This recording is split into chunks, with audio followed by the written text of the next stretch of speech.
संदीप ने अपनी माँ के कहने पर गांव में शादी कर ली थी। लड़की का नाम था सुनीता।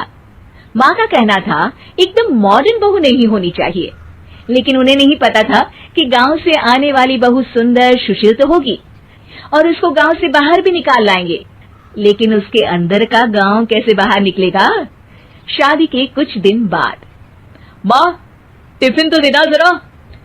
बेटा अब तो स्कूल नहीं ऑफिस जाता है, माँ से नहीं अपनी बीवी से टिफिन मांगा कर। ओके माँ। सुनीता टिफिन ले आओ। 1 किलो टिफिन, इसके अंदर पिस्ता डाल दिया है। पिस्ता? पिस्ता क्यों? सास जी ने बोला था ना कि आपको पिस्ता बहुत पसंद है। ओहो, मैंने पिस्ता नहीं पास्ता बोला था, पास्ता। पास्ता? कहीं होता है पास्ता?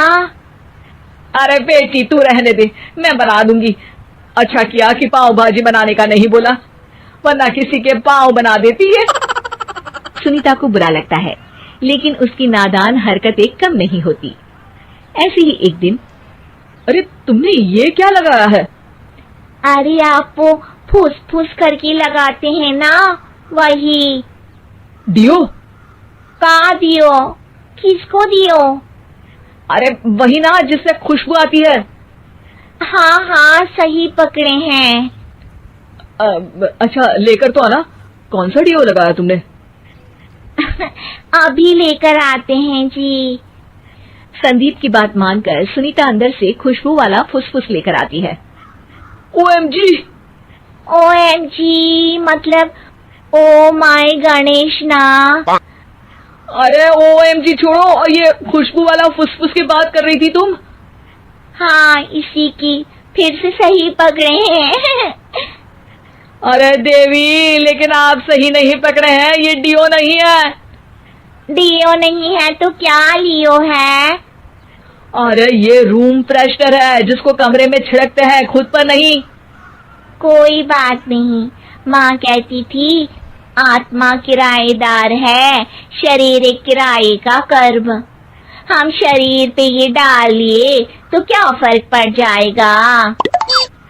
अरे बहू, ओ बहू, मेरे लिए फल तो ले आ, फिर मैं बाजार जाऊंगी। सुनीता अपनी सास के लिए फल लेकर आती है। अरे बेटा, पपीता, तरबूज और सेब फल ऐसे कैसे खा लूं? काट कर तो ले आ। माँ जी, मेरे गांव में तो खेत से उठा के सीधा खा लेते हैं। अरे ये तेरा गांव नहीं है ना। अरे संदीप, तू ही कुछ समझा देना इसको बेटा। मैं कैसे समझाऊं माँ, ये तो माइक्रोवेव को भी भट्टी बोलती है। कल मैंने बोला हाय कैसी हो, तो बोलती है किसी को हाय नहीं लगानी चाहिए। अरे सुनीता, तेरा क्या होगा?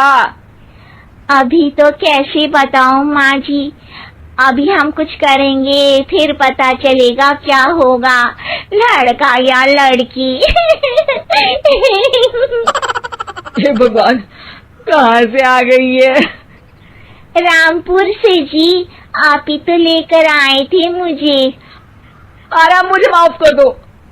पहले कोई गलती तो करिए जी, आपकी तो सारी गलती माफ कर देंगे हम। हाँ अरे बहू, मेरी बात सुन, फल यानी कि फ्रूट जब भी लाए ना तो काट कर लाना, ठीक है? जी ठीक है माँ जी, फल यानी फ्रूट यानी काट के लाऊंगी। सुनीता रोज ही कोई ऐसी हरकत कर देती जिसकी वजह से उसे घर में 2 बातें सुननी पड़ती। एक दिन, माँ मेरे बॉस घर पर आने वाले हैं शाम को, उनका बर्थडे है, फैमिली साथ नहीं रहती उनके, तो यही पार्टी कर लेंगे। उनको अच्छा लगा तो शायद मेरा प्रमोशन भी हो जाएगा। मैं ना फ्रूट केक लाकर फ्रिज में रख दूंगी और तेरे साथ आज खाना मैं बनाऊंगी, ताकि जब साहब आए तो खाने में कोई गड़बड़ ना हो। शाम को जब सारी तैयारियां हो जाती है, संदीप के साथ बड़े साहब भी घर आते हैं। फ्रूट केक तो ले आना बहू, फिर खाना खाएंगे।